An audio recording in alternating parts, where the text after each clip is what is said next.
Good morning everyone.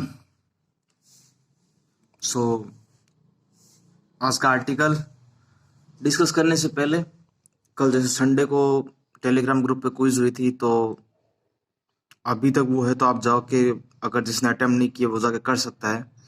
Telegram group का link मैंने description में दे रखा है, ठीक है। तो आर्टिकल की हेडिंग तो आप देख ही रहे हो, but a small request to you guys, अगर आपको लगता है कि मैं सीरियसली कुछ मेहनत करता हूँ आपके लिए, तो आपको सिर्फ इतना करना है कि जो भी मतलब आर्टिकल जो आपको अच्छा लगा हो या ये वाला, बस आपको जहाँ अपने मतलब सोशल सोशल प्लेटफॉर्म जो भी आप यूज करते हो तो वहां पे इसको शेयर करना, ओके। अगर आप ये इतना करोगे तो आपके जस्ट विद इन 3 या 4 सेकंड में ये काम हो जाएगा, बट मेरे लिए काफी हेल्पफुल रहेगा क्योंकि हर एस्पेक्ट में काफी हेल्पफुल रहेगा, ठीक है।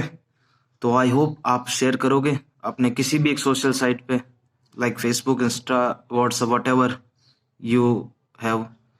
सो स्टार्ट करते हैं। और article, so article basically genomics के ऊपर। अब इकोनॉमिक्स तो पढ़ा होगा, आज जीनोमिक्स पढ़ते हैं, अच्छी चीज है। तो हमेशा की तरह एक तो आदत तो है ही मेरी, क्यों पढ़ाने से पहले कुछ डिस्कस हो जाए कि होता क्या है बेसिकली, ठीक है। तो बेसिकली पहले हम देखो, चीजों आराम से पढ़ना पड़ेगा तभी समझ में आती है। तो स्टार्ट करते हैं विद फर्स्ट, अंडरस्टैंडिंग क्या है इस चीज की। बेसिकली ये 3 वर्ड है, डाइवर्सिटी, इक्विटी एंड इंक्लूजन, इनको समझना है, ओके। बट इनसे पहले मैं आपको एक चीज और समझाऊंगा, दिस इज दिस। डायग्राम को रेटिंग दे देना अगर अच्छा लगा हो, तो कमेंट कर देना कि मैं ठीक ठाक बना लेता हूँ, ड्राइंग अच्छी है, पर यहाँ बहुत घटिया बनाई होगी। मार्कर की वो निब बहुत बड़ी थी इसीलिए। देखो, as you see in example you can easily know what is the difference between equity and the equality word. देखो, इक्विटी का मतलब अगर अपन example on the basis of example समझे ना, तो ये मतलब है ना, अब आपको बता रहा हूं, ठीक है। हालांकि मैंने डायग्राम तो देखो बनाए हैं, अब ये कोई जरूरी नहीं कि ये इसका डायग्राम है और ये इसका डायग्राम है, पहले ही क्लियर कर देता हूँ। तो आप on the basis of equity को इससे कंपेयर करके, इसको इससे कंपेयर करके आप रिजल्ट नहीं निकाल सकते। जानबूझ के मैंने इसका डायग्राम इधर बना दिया और इसका डायग्राम इधर बना दिया, ठीक है। तो इक्विटी का मतलब ये होता है ताकि मैं डेफिनेशन लिखने के बाद आप बिना इसमें से एक चूज कर पाए, इसीलिए मैंने ऐसा किया है। तो फेयर वर्क होना चाहिए। फेयर वर्क मतलब कोई भी मतलब है ना, अनसर्टेनिटी नहीं आनी चाहिए, कोई भी किसी भी तरह की अनसर्टेनिटी नहीं आनी चाहिए, ठीक है। विदाउट एनी अनसर्टेनिटी फेयर डिवाइडेशन होना चाहिए कोई चीज का। ऐसा नहीं कि मेरी हाइट ज्यादा है फिर भी मेरे को एक बॉक्स मिल गया, मेरी हाइट कम है फिर भी मेरे को एक ही बॉक्स, जबकि मेरे को जरूरत है 2 बॉक्सेस की, तो ठीक है। और इक्वलिटी का मतलब होता है कि इक्वली डिवाइड कर देना, चाहे कुछ भी हो। अब मैटर नहीं करता कि आपको ज्यादा चाहिए थी वो चीज तो भाड़ में जाओ, कोई मतलब नहीं है, लेकिन डिवाइड वो इक्वली होगा, ठीक है। सपोज अब देखो, ये तो है एक दीवार। अब दीवार का इस साइड मैच चल रहा होगा, मैं मैच तो कैसे बनाऊं आप लोगों के लिए। यहां दिए गए इनको 3 बॉक्स, क्या आप दीवार के उस पार मैच देख सकते हो। इसको भी एक बॉक्स मिला, इसको भी एक बॉक्स मिला, इसको भी एक बॉक्स मिला, ठीक है। अब बात रही इन बॉक्सेस को मिलने के बाद, ये आदमी इजीली इसको विजुलाइज कर पा रहा है, ये ठीक ठाक कर रहा है स्लाइटली विजुलाइज, ये कर ही नहीं पा रहा, नो चांस। अब डिवाइड तो इनको समान, तो बॉक्स तो एकदम इक्वल दिया गया ताकि दीवार के ऊपर से देख सके। अब बेचारे की इसकी हाइट ही नहीं है, तो how is it possible he can see, ये देख पा रहा है बट हार्डली।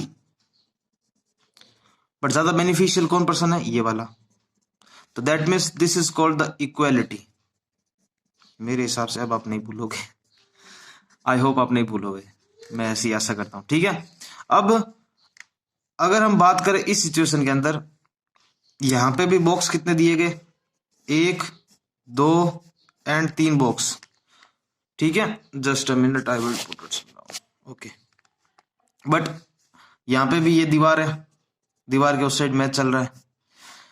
अब बॉक्स को ऐसे मतलब डिवाइड किया गया कि जिसको जितनी जरूरत है उसको उतने दिए, इसको जरूरत नहीं थी, इसने कहा नहीं, I have an sufficient height so I can easily watch the match without using any box। ठीक है, सो इसने 0 बॉक्स लिया, इसने कहा नहीं यार मेरे को एक तो दे ही दो, इसने एक लिया, इसने कहा कि नहीं मेरी हाइट बहुत कम है मेरे को 2 बॉक्स दो। तो ये होता है फेयर टाइप डिवाइडेशन कोई चीज का, ताकि सबको इक्विटी मिले। तो आपका हिसाब से कौन सा ज्यादा अच्छा रहता है, इक्विटी या equality? It's totally depends upon you. Just given the feedback below in the comment section। Marks भी डालने हैं, जो टेलीग्राम क्यूज आपने अटेंड की थी उसके मार्क्स भी आप चाहे तो कमेंट के अंदर डाल, आपने कहा था यस सर हम डालेंगे। ठीक है, तो मेरे हिसाब से इक्विटी एंड इक्वलिटी में तो कोई दिक्कत अब होगी नहीं। ठीक है, सो आगे चले। ओके, देखो पढ़ते हैं अब इन 3 वर्ड्स को। First one is diversity, second one is equity and third one is inclusion. ठीक है, आई थिंक मुझे नहीं लगता इसको तो बताना ही पड़ेगा, कोई जरूरी नहीं, मेरे को लगता है, बाकी मैं बताऊंगा तो सही। देखो डाइवर्सिटी जो होता है, कितनी वैरायटी हो सकती है कोई चीज में, ठीक है, उसको बताते हैं। इंक्लूजन है ना, किसी चीज को इंक्लूजन को आप इंक्लूड की तरह मान लो, किसी चीज को इंक्लूड करना, कलेक्शन कर लेना कोई चीजों का। तो डाइवर्सिटी, इक्विटी एंड इंक्लूजन मतलब ये किसी भी एक कंपनी का बेसिक फंडामेंटल होता है। जैसे मान लो आपकी कंपनी में 10 बंदों का ग्रुप है सपोज, अब 10 बंदों के साथ मीटिंग करके एक चीज पर डिस्कशन करना है, लेकिन सबकी डाइवर्सिटी अलग अलग है, सबका डिसीजन, सबकी वेरायटी अलग अलग है, 10 की वेरायटी डिफरेंट है। ठीक है, डाइवर्सिटी डिफरेंट है, बट आप चाहते हो कि उन सब में इक्विटी आ जाए, उसके लिए आपको क्या करेगा, सबको मिला के इंक्लूजन बनाना पड़ेगा, साथ बैठ के एडजस्टमेंट करना पड़ेगा। तो diversity, equity and inclusion are the main core of any company to grow, to make a build a better company. समझ में आया? तो मैं आगे चलूं। बेसिकली ये 3 फंडामेंटल होते हैं जिनके बेसिस पे कोई कंपनी या कोई भी मतलब रिसर्च टीम होगी, या मतलब कोई भी ऐसा ऑर्गेनाइजेशन जिसको अपने कंपनी ग्रोनेशन और फ्लरिशिंग का मतलब ज्यादा ही वो होता है, तो उसके लिए ये 3 फंडामेंटल हर कोई यूज करता है, डाइवर्सिटी को, इक्विटी को, इंक्लूजन। क्योंकि डाइवर्सिटी तो होती है। आप में से जो मेरे वीडियो देखते होंगे, कुछ आधा देखते होंगे, कुछ सेकंड्स का देखते होंगे, कुछ पूरा देखते होंगे, मैं तो कोशिश आपके लिए पूरी करता हूं। This is called the diversity, equity and the inclusion. Okay, so अगर हम बात करें इसके आगे वोकैब के ऊपर, तो ये था बेसिक फंडामेंटल इसके रेस्पेक्ट में। अब बात करें हम वोकैब की, तो vocab is this, like we have many words today, like start करते हैं विदाउट एनी डिले को vocab को। ठीक है, सो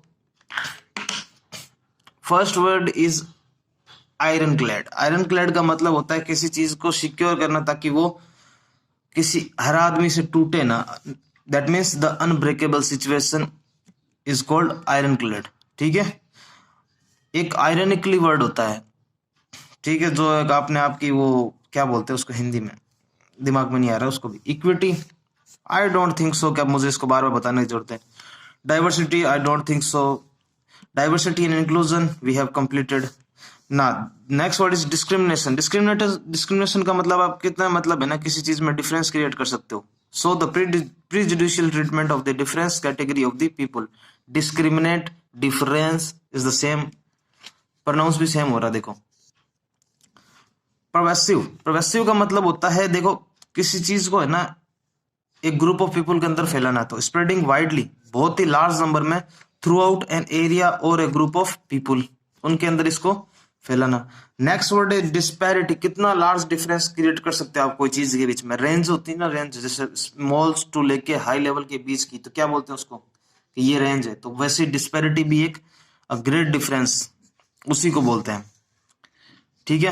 नेक्स्ट वर्ड है मैनिफेस्ट। अब मैनिफेस्ट मीन्स कोई चीज कितनी क्लियर है आपके आंखों के थ्रू और आपके दिमाग के थ्रू, मतलब आप आंखों से भी उस चीज को विजुअलाइज कर रहे हो, आपके एकदम यस क्लियर है, that is the manifest of your mind. Okay, तो माई मैनिफेस्ट मतलब क्लियर और ऑब्वियस टू द आई और द माइंड, दोनों साइड से। ठीक है। डिसेंट का मतलब होता है कोई चीज डाउनफॉल होना, नीचे की ओर झुक जाना, चले जाना, डाउनफॉल होना किसी का। एरोनियस का मतलब होता है, देखो ERRONEOUS है एरोनियस। एरोनियस का मतलब होता है कोई चीज कंप्लीटली रॉन्ग या इनकरेक्ट होना। इन वर्ड्स का स्क्रीनशॉट लेके पढ़ लिया करो, क्योंकि संडे को वीकली क्विज होती है इसकी। Okay, and the next word is ethnic.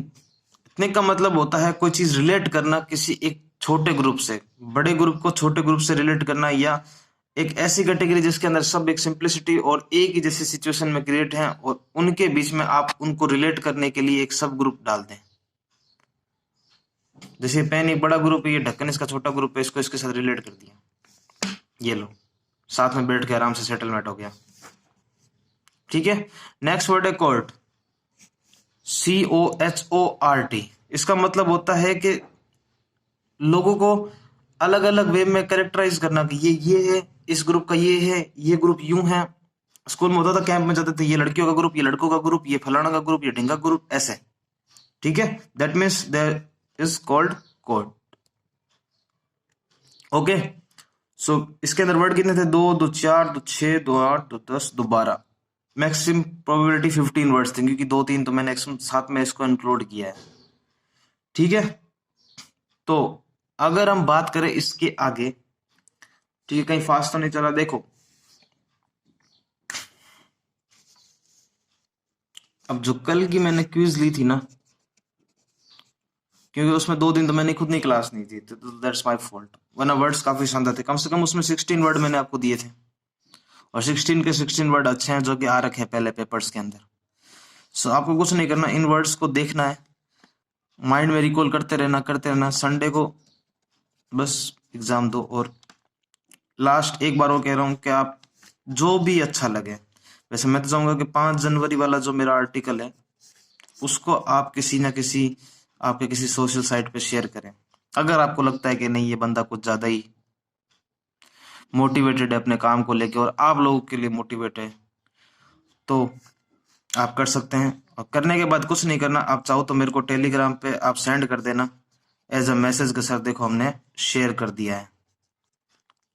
Okay, Telegram group में नहीं, आप मेरे को भी कर सकते हो मेरे पर्सनल हैंडल पे कि देखो सर हमने शेयर कर दिया, फिर मैं उसको आपके लिए उस ग्रुप में शेयर कर दूंगा। ओके, अगर आप करना चाहें तो it's totally depends upon you, कोई फोर्स नहीं है। अगर आपको लगता हो कि नहीं तो ही करना। Okay, so now we move on to our article. Article is basically is this iron clad genomics case. एक छोटी सी चीज और समझ लेनी चाहिए, तब मजा आ जाएगा। ठीक है, इतना से जगह ठीक है। देखो, जीनोमिक्स वर्ड बना है जीनोम से, मैं से पूरा ही लिख देते हैं, लो। ठीक है, जीनोम से बना है। जीनोम का मतलब होता है हमारे जीन्स, हिंदी में बोले तो गुणसूत्र, जो भी होते हैं हमारे DNA RNA वाला सिस्टम। तो बेसिकली जो जीनोम की एडिटिंग होती है उसके थ्रू हम कोई भी बड़ी जो डिजीज होती है उस पर कंट्रोल कर सकते हैं। जैसे अभी का जो नोबेल पुरस्कार है, मैं करंट अफेयर भी लेके चलूंगा, धीरे धीरे करंट अफेयर को इसके अंदर इंक्लूड करना शुरू करूंगा। जो इस साल नोबेल जो केमिस्ट्री का नोबेल था वो इसी के लिए मिला था, किसके लिए? जीनोम एडिटिंग के लिए। ठीक है, तो जीनोमिक्स बेसिकली होता है जीन के लिए। जीन जो होते हैं वो जीनोम एडिटिंग करते हैं, किसके लिए? डिजीज के ऊपर कंट्रोल करने के लिए। इसके अंदर बेसिकली हम किसको कंट्रोल कर सकते हैं? एक तो कैंसर को, और भी बड़ी बड़ी जो बीमारियां हैं जिनको जेनेटिक्स के थ्रू हम जीन में कुछ चेंजेस करके उसके बाद उसको हम कुछ सोल्व कर सकते हैं। ठीक है, वैसे ये आर्टिकल एकदम साइंस रिलेटेड है, तो बी पेशेंट। ओके, ऐसा नहीं कि यहाँ तक पढ़ के भग जाओ, देख लेना। तो पहले हम पढ़ लेते हैं इसकी heading, iron clad genomics case. Secure करना किसको, सिक्योर या जीनोमिक्स केस के अंदर जो भी सिचुएशन होती है उनको कैसे हम हैंडल करें और सिक्योर करें, कैसे कैसे करें, ठीक है। अगर साइंस को किसी बात में डील करनी है या अच्छा बनना है तो साइंस को किन बातों की जरूरत है, साइंस नीड्स, क्या नीड्स है, इक्विटी, डाइवर्सिटी एंड इंक्लूजन, ठीक है, फेयर, वैरायटी एंड इंक्लूड, इन तीनों को एक साथ लेकर चलना पड़ेगा। उसी से क्या होगा, एक सिस्टमेटिक डिस्क्रिमिनेशन का एंड हो जाएगा जो बार बार क्रिएट होता है, ठीक है। ला ला ला ला। तो पढ़ना स्टार्ट करें क्या, ये लो गुरु।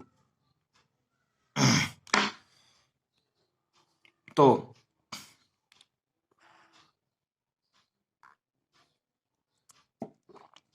क्या बोल रहा है कि last year the world witness many protest against systematic discrimination. Last year की बात कर रहा है, कितने ज्यादा मतलब है ना ये डिस्क्रिमिनेशन के अगेंस्ट है ना, कितने सारे प्रोटेस्ट हुए थे जो कि अंडर प्रिविलेज थे और माइनॉरिटी ग्रुप द्वारा थे, ठीक है। ये जो डिस्क्रिमिनेशन थे, सच डिस्क्रिमिनेशन इज परवेसिव, ठीक है। क्यों, क्योंकि बहुत हाई लेवल पे फैले थे, इंक्लूडिंग एजुकेशन एंड साइंस के बेस पे भी थे, ठीक है। There is now a loud a renewed call discussion for the equity, diversity and inclusion की बात कर रहे हैं, ये सब डोमेन थे। पेंडेमिक ने इस चीज को और क्रिएट कर दी क्योंकि डिस्पैरिटीज क्रिएट कर दी। डाइवर्सिटी जो थी, वैरायटी जो थी किन किन की, student and teacher and research की, जो रिड्यूस हो गई थी। क्यों, क्योंकि ट्रेवल बंद हो गया था, अकोमोडेशन रहना बंद हो गया था, हेल्थ केयर सेंटर बंद हो गए थे और फेलोशिप और एसएस को भी हम कंट्रोल नहीं कर पा रहे थे। So that's why this situation will be create. Okay, so now your next para is the recent discussion on EDI. EDI means equity, disparity, diversity and inclusion have the resulted in highlighting the lack of diversity. Diversity की कमी जो कि inclusively has result करती है किसको, huge construct को, जहां scientific interference जो है वो अप्लीकेट होता है, यानी कि अप्लाई होता है। ये कह रहा है कि I will provide the example of biomedical genetics. ये अगर कह रहा है कि मैं बायोमेडिकल की जो जेनेटिक्स है उसका एक एग्जांपल लूं आपके लिए, बेसिकली बता उस रिलेशन सिचुएशन को बता रहा है लेकिन एग्जांपल बायोमेडिकल का ले रहा है। क्या कह रहा है उसके बेसिस पे ये कि success of genetic research, genetic research के अंदर जो भी सक्सेस मिली है वो राइज हुई है अपने lot of hope and diagnostic treatment of disease पे कंट्रोल करके। For a doctor to use genetic information of a patient to decide about the specific drug and prescribe has now become a reality and specially for various types of cancer. Basically मोटा मोटा ये कहना चाहता है कि एक genetics के through एक डॉक्टर ये इंफॉर्मेशन पेशेंट्स की ले सकता है कि उसको एक अच्छे ढंग से वो बता सके कि which disease you have okay, and और उसके बारे में उसको प्रिस्क्राइबली और एकदम अच्छे तरीके से उसके ट्रीटमेंट के लिए उसको अलग अलग वेरियस प्रोसेस बता सकता है। तो ये क्या था हमारा, ये जेनेटिक रिसर्च के अंदर जो भी हमने सक्सेस पाई थी उसके बदौलत आज डॉक्टर्स ये कर पा रहे हैं, ऐसा बोलना चाह रहे हैं, ठीक है। सो आगे की ओर शिफ्ट होते हैं थोड़ा सा। The creation of knowledge that enable, क्या अनेबल करता है कि that application required research to determine how to genetic makeup, जो लोग और पेशेंट जो एसोसिएट करे विद जो स्पेसिफिक डिजीज हो उनको, how it is associated with response to specific treatment for the disease, कैसे रिस्पॉन्स करेंगे। This research involve selecting a large number of patient, उनके ऊपर जो सफर कर रहे थे एक अच्छी डिजीज से, डिजीज तो कभी अच्छी बुरी डिजीज है, normally individual and identifying their complete genetic characteristics, उनके पहले जेनेटिक कैरेक्टरिस्टिक्स को देखा गया और उनको लिया गया, कैरिड आउट किया गया और उनका स्टैटिस्टिकली एनालाइज किया गया with the association of the identify किया गया उनको whether genetic characteristics is higher frequency among patient, उनकी frequency कितनी थी, और a person who has genetic characteristics is higher risk, कितनी तो frequency high थी और किन की high risk में थी, उन सब को लेके उनका मैनिफेस्ट तैयार किया गया उनकी डिजीज के रेस्पेक्ट में, ताकि एकदम क्लियर विजन बने कि उनका ट्रीटमेंट कैसे किया जाए। मैनिफेस्ट का मतलब क्लियर विजन बने कोई चीज का, ठीक है। Similarly for the treatment we require to select a large number of patient who have used the treatment and classify them. भाई कोई ट्रीटमेंट करने के लिए ऐसी बात करेंगे based on the response to it and responder and the non responder, तीनों की बात कर रहे हैं। In genetic characteristics is more common among the responder, we include the associate with response to treatment, जिनके बेसिस पे पहले बात हो चुकी है उनकी बात कर रहा है ये, ठीक है। The treatment will be effective only for those patient who possess the characteristics, उनके अंदर वैसी कैरेक्टरिस्टिक्स होनी चाहिए। Other patient will not be prescribe this treatment. भाई जैसे जैसे आपका genetic frequency, genetic situation depend करेगी कि आप उस टाइप के ट्रीटमेंट के लिए एप्लीकेबल हो या नहीं हो। ओके, सो सिलेक्शन और a process is the heart of the all such association studies. ये सभी उन चीजों का एक कोर पॉइंट है, बेस पॉइंट है। हार्ट का मतलब बेस पॉइंट या सेंटर ऑफ अट्रैक्शन बोलते हैं उसको, ठीक है। This is where we failed, हम कहाँ फेल्ड हुए, कहाँ, जो पास सिलेक्शन है, लेक ऑफ डाइवर्सिटी, जो कितनी सारी वेराइटी कब आई थी, जब इट इज फाउंड इन 2009, 95% इसके 100 के अंदर जिनके जीनोम तो थे वो वाइड एसोसिएशन स्टडीज किए गए, कंडक्ट किए गए, इन्वॉल्व किए गए only people of Europe descent. जो यूरोप का डाउनफॉल स्टार्ट हुआ था उसके बेसिस पे ये बात कर रहा है। वो तो सिचुएशन थी, सिचुएशन इंप्रूव्ड लिटिल इन 2016 के अंदर वो इंप्रूव हुई और वो 95 to 81 के पास चली गई। जीनोम की सिचुएशन बता रहा है। अपने को वो क्या मिल गई, बस ये पढ़ना आना चाहिए, सी फील नहीं आना चाहिए। अब ज्यादा डीप में जाने की जरूरत नहीं है, अब साइंस को एकदम डीपली पढ़ने का हमें कोई लिंक नहीं है, बस फील लेना है, क्योंकि हर आर्टिकल हमारे काम का नहीं होता, ठीक है। There continue to be huge deficient, काफी फर्क था कहाँ, रिप्रेजेंटेशन करने के लिए ग्लोबल एथनिक में, ठीक है, क्यों इनके ग्रुप को सब ग्रुप में, और जियोग्राफिकल डाइवर्सिटी भी होने लगी थी जब पढ़ाई इसके बारे में की गई।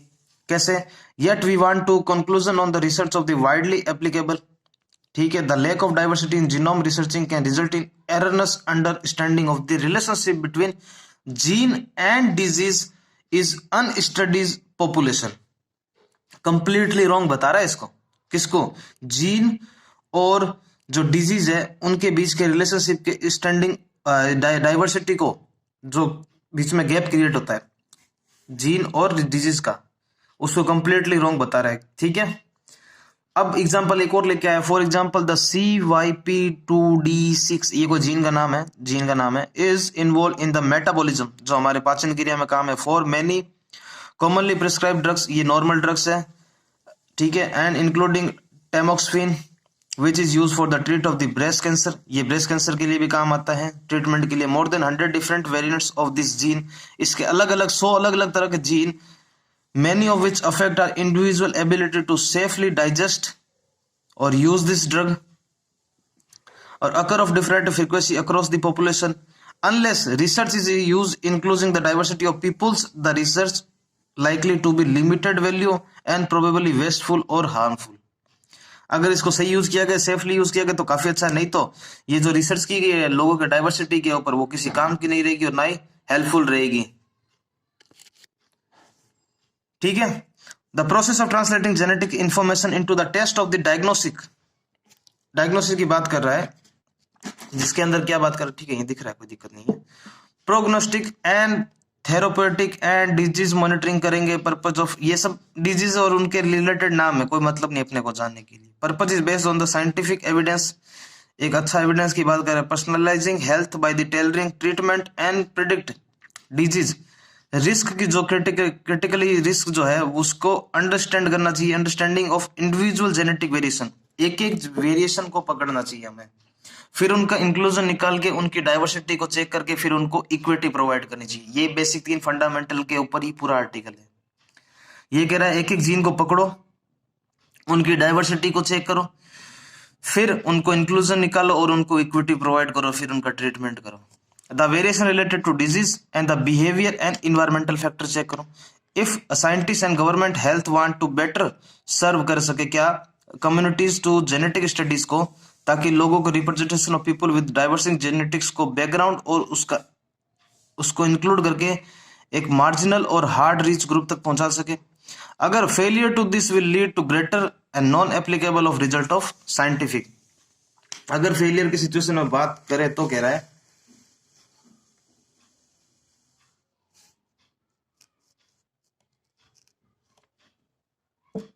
ठीक है, उसके बारे में बात करें तो inquiries that are most publicly funded are also higher inequalities in health care, जो फंडेड की बात हो रही है। अब गवर्नमेंट की बात आ गई, the government of India has initiate कर चुकी है, किस बारे में स्टार्ट कर चुकी है, some major population level research project कर रखी है, जीनोम के जीन के ऊपर बहुत बड़े बड़े रिसर्च के लिए तैयार है गवर्नमेंट हमारी और कर रही है। इसके लिए उन्होंने bio banks and repositories of blood sample, cancer tissue, इन सबको रखते हैं ताकि उनको बार बार उनके ऊपर स्टडी करके उनके ऊपर काम किया जा सके। ठीक है।